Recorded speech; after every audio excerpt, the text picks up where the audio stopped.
O Jornal Câmera 1 com Rui Crespo. Hoje nós vamos abordar um tema muito importante que ocorre na sua vida, na vida do seu vizinho e também nas suas relações e tudo. E eu quero, até como escritor, porque eu gosto muito de ler, antes de ler o livro, de ler também biografias.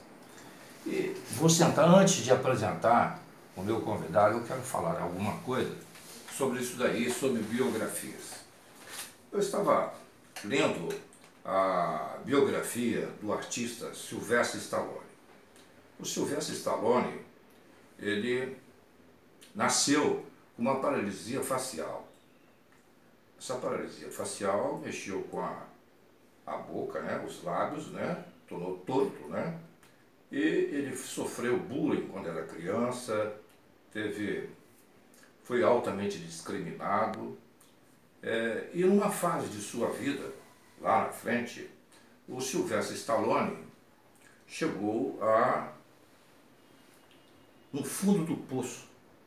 Ele pegou as joias da sua esposa, vendeu para poder comprar até alimentação.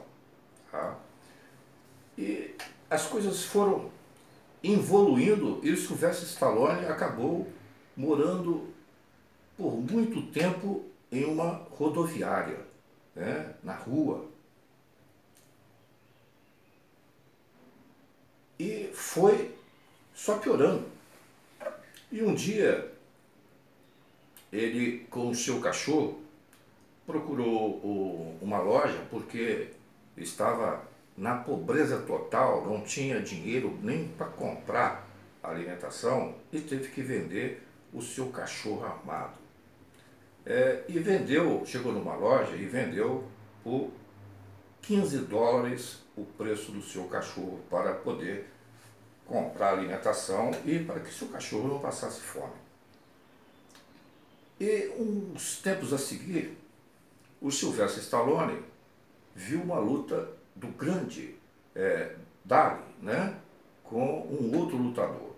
E aquilo veio em sua mente, de repente, a ideia de se escrever um roteiro para cinema. E escreveu, passou bastante tempo, e escreveu aquele roteiro.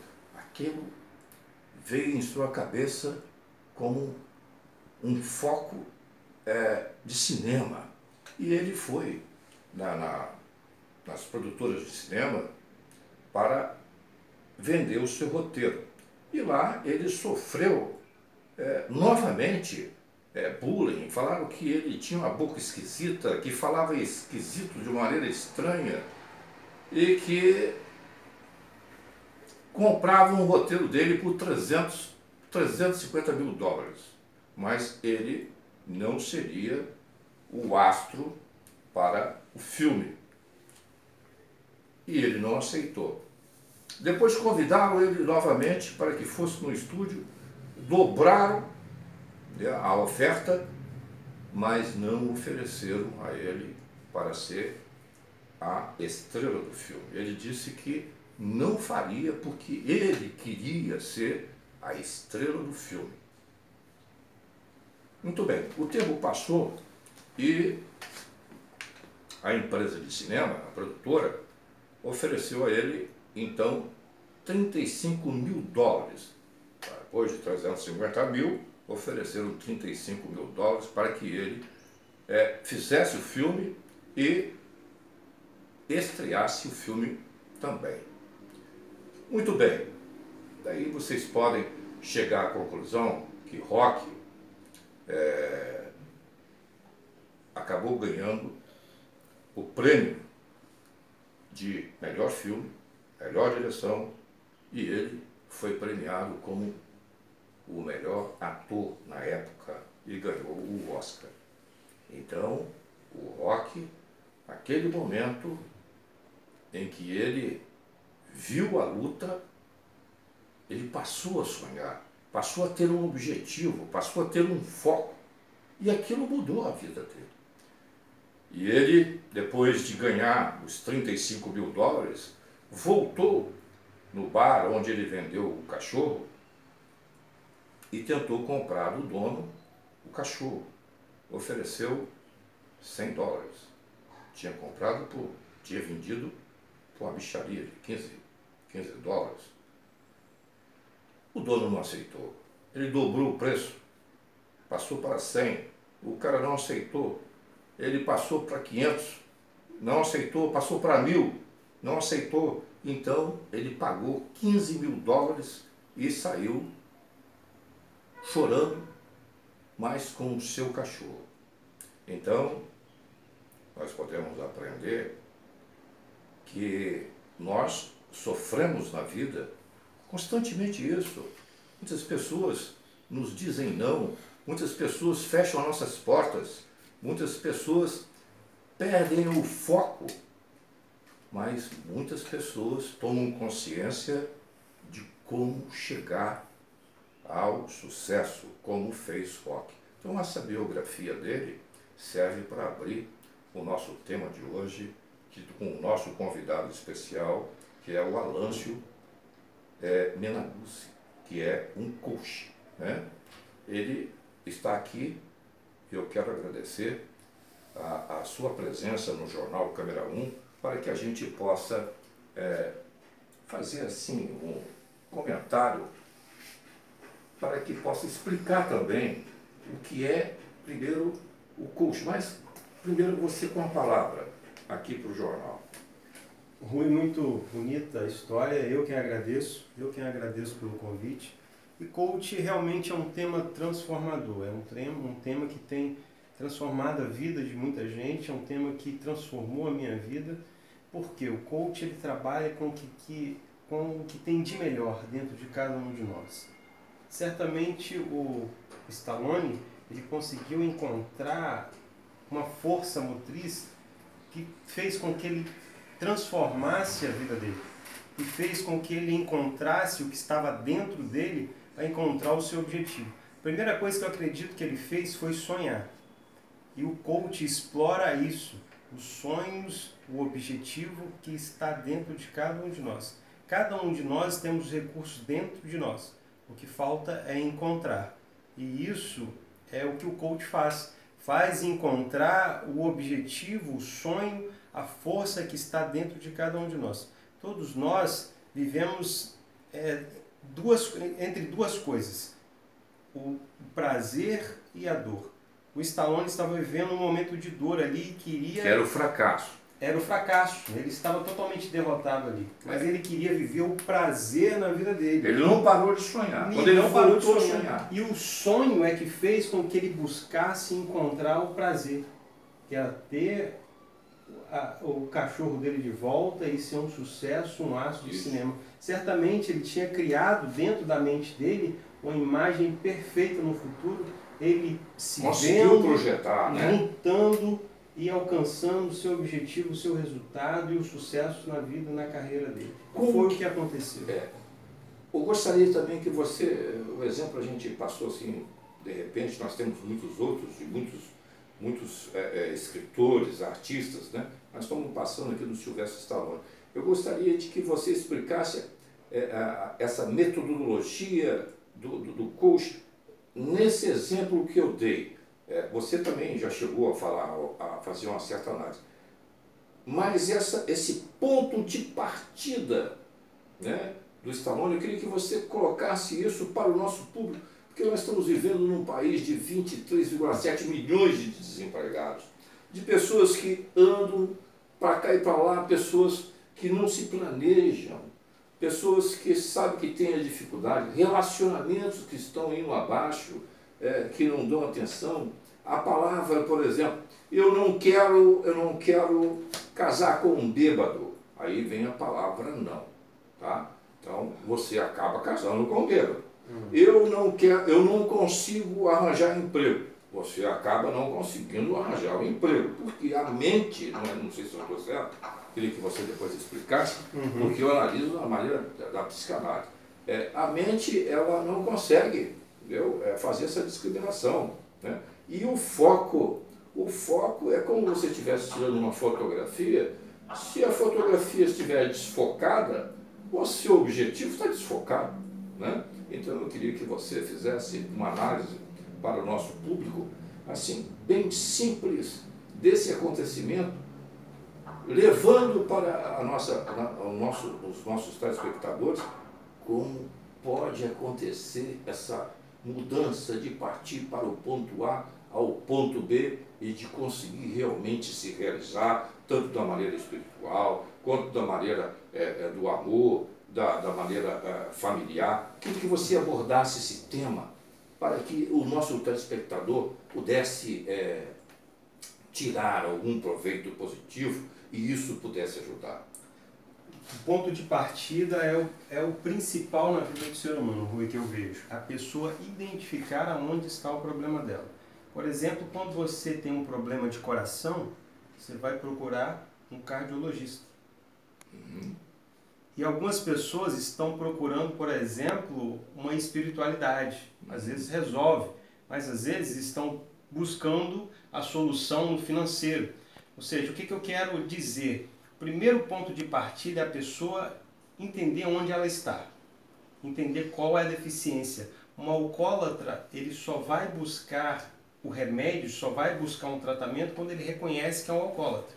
O estado de consciência. É o estado atual em que ele está. A tomada de consciência. A primeira coisa que se faz numa sessão de coach é levantar o estado atual. Todos nós temos diversos pilares na nossa vida. A área espiritual, a profissional, a familiar, relacionamento com os filhos, a intelectual, a emocional, que é muito importante, que a partir dela é que de onde você vai ter estrutura para lidar com as situações.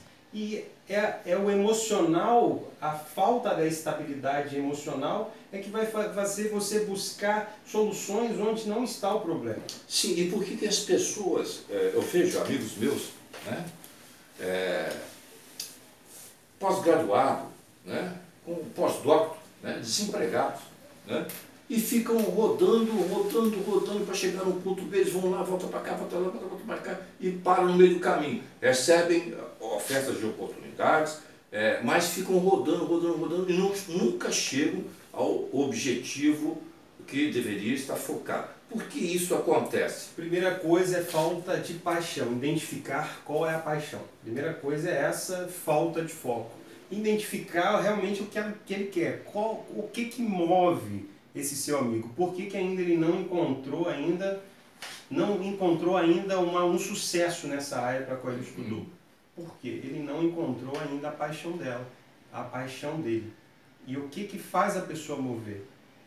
É a paixão, e aí quando ele encontra a paixão, ele foca naquele objetivo. E tudo que aparece, ele vai eliminando, porque ele tem um objetivo. Ele passa a ser seletivo. Exatamente, ele passa a buscar aquele objetivo porque ele está apaixonado por aquilo. Mas tem que ter um planejamento, né? O coach faz isso, exatamente. Eu queria que você falasse dentro dessa parte sua, do coach, o que o coach faz para poder colocar a mente no seu devido lugar para que o cliente ou o paciente chegue ao objetivo dele. Primeira coisa, identifica a deficiência. Segunda, plano de ação. Por exemplo, problema profissional. Ele tem um defeito na área profissional. E por qual motivo que ele está com um problema profissional? Pode ser o intelectual. Às vezes a pessoa está desempregada, por exemplo, só que ele tem qualificação para essa área profissional. Então o que o coach vai fazer? Ele vai fazer com que essa pessoa se instrua. Vai passar exercícios, planos de ação, busca de livros, busca de seminário, busca de curso para que se atualize. Exatamente, para que o quê? Para que ele alinhe esse pilar dele profissional, esse pilar intelectual, para que o profissional dele também se eleve, com metas e objetivos. Ele faz com que o coach entre em uma imersão, uma autoanálise e de imersão para elevar esse pilar dele para um nível onde ele vai ter sucesso nesse pilar. Sim, aqui eu estive ontem dando uma olhada, as subdivisões, né, ou as áreas do coaching, né? Nós temos o coaching financeiro, o esportivo, o de emagrecimento. De emagrecimento deve ter uma opção de amigas nossas querendo utilizar, né? Ou seja, uma educação deve ser uma educação alimentar. Tem o de emagrecimento, tem o emocional, nutricional, que está bem implícito também, o familiar, porque o familiar nós estamos vendo aí o índice imenso de separações, né? Aqui em Guarapari eu fiquei assustado, dentro do estado do Espírito Santo é a cidade que mais se separa, menos a Serra, que me espantou. Então tem a familiar, o de relacionamento, às vezes o marido não dá atenção devida à sua esposa não dá atenção devida ao seu marido, aos seus filhos, e isso tudo está dentro de uma conjuntura. E tem o espiritual, que o espiritual a gente precisa ter, que é a fé, que move, que a esperança a gente vê sendo, às vezes, nesse sistema que nós estamos vivendo, sendo massacrada, né? Então o indivíduo perde a esperança, deixa de fazer, de realizar muita coisa. Queria que você falasse sobre essa áreas, né, do coaching.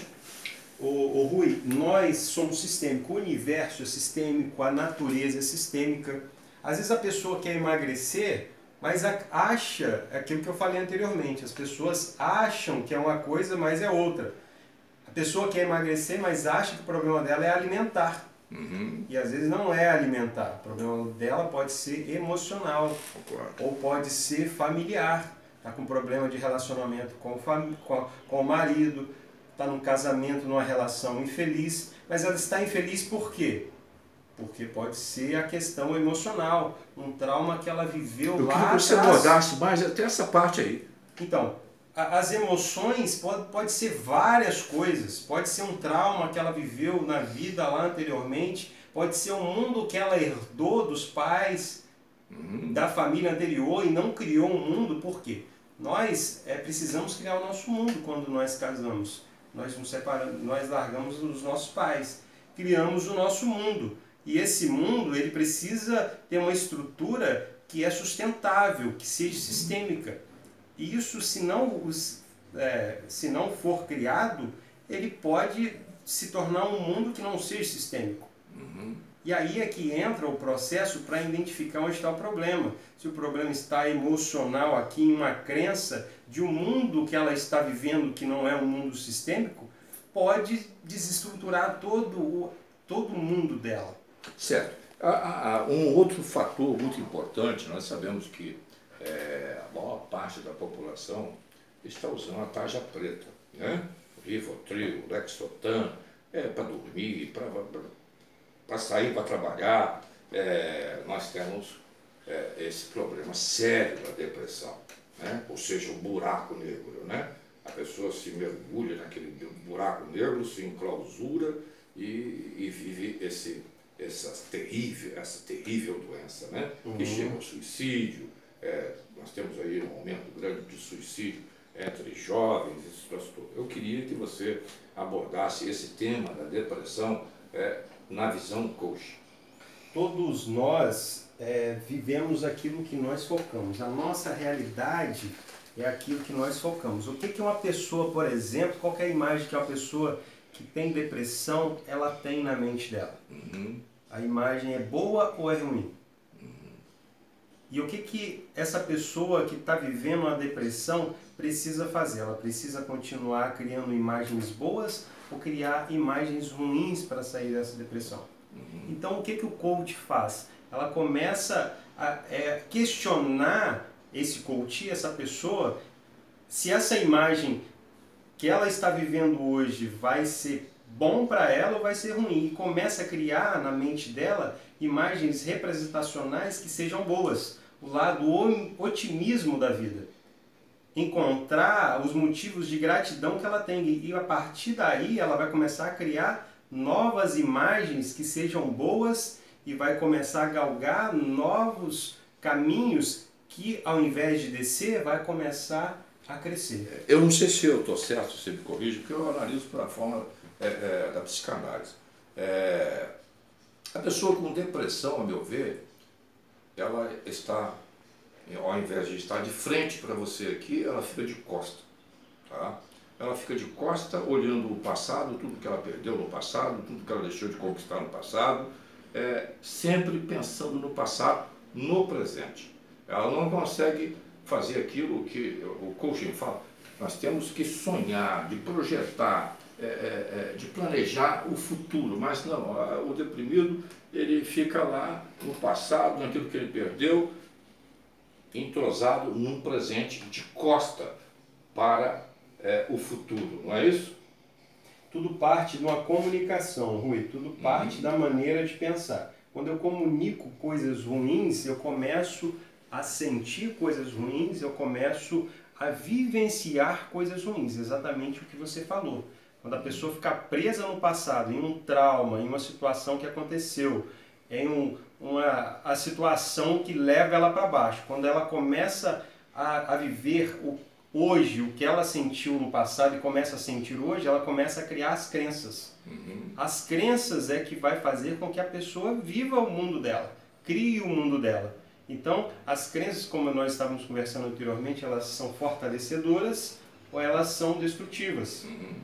Então, o que o coach faz? Ela faz com que mude os sentimentos, os pensamentos e transformar as crenças para transformar o mundo e transformar novamente uma comunicação que vai fazer com que ela tenha um mundo bom, criar um mundo num futuro com riqueza de detalhes bons, ao invés de ficar vivendo aquele mundo do passado que é um mundo destrutivo para ela.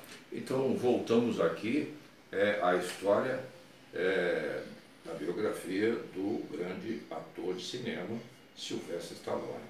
Sylvester Stallone chegou no fundo do poço, ficou totalmente desesperançado, foi humilhado, as portas foram fechadas, mas ele chegou a um momento de um estado de consciência, quando ele viu a luta de boxe, né, do Dali, né, e escreveu aquele maravilhoso roteiro e conseguiu dar uma volta por cima, se tornar um ícone da história do cinema. Então, você, meu amigo e amiga, como disse aqui o nosso convidado especial, não deixe de sonhar, não deixe de se planejar, não acredite de que as portas fechadas vão te impedir de chegar ao ponto B, à montanha. Lembre-se daquela música de Impossible Dream, né? Nada é impossível. Acredite nisso, se planeje para isso, porque você pode transformar, você é capaz de transformar, você é capaz de chegar aonde você quer, desde que você se planeje, desde que você sonhe, continue sonhando. Eu acredito. Deixo as palavras finais para o nosso convidado especial. Existe uma história, uma metáfora de que um homem, certa vez, ele estava vendo um casulo. Era uma lagarta, e então essa lagarta se envolveu num casulo. E então essa lagarta teve uma dificuldade para sair de dentro do seu casulo. O que ele fez? Ele pegou uma tesoura e cortou esse casulo para ajudar essa lagarta a sair de dentro do casulo e voar. Só que essa lagarta nunca conseguiu voar. As asas elas estavam atrofiadas. Por quê? Porque ela precisava passar pelo processo de transformação, e nesse processo de abrir o casulo iria fortalecer as suas asas para que ela voasse. E isso não aconteceu. O que a gente aprende com essa metáfora? Que todos nós precisamos passar pelo processo de transformação. Às vezes você está passando por um processo hoje difícil, mas esse processo de transformação é você quem tem que passar. E as perguntas certas, elas precisam ser feitas dentro de você para que você voe. Um grande abraço e fique com Deus aí, que Deus te abençoe e te dê uma vida de sucesso, de prosperidade e de sonhos maravilhosos. Um grande abraço e até mais. Então fica aqui o Jornal Câmera 1 com Rui Crespo para você. Obrigado.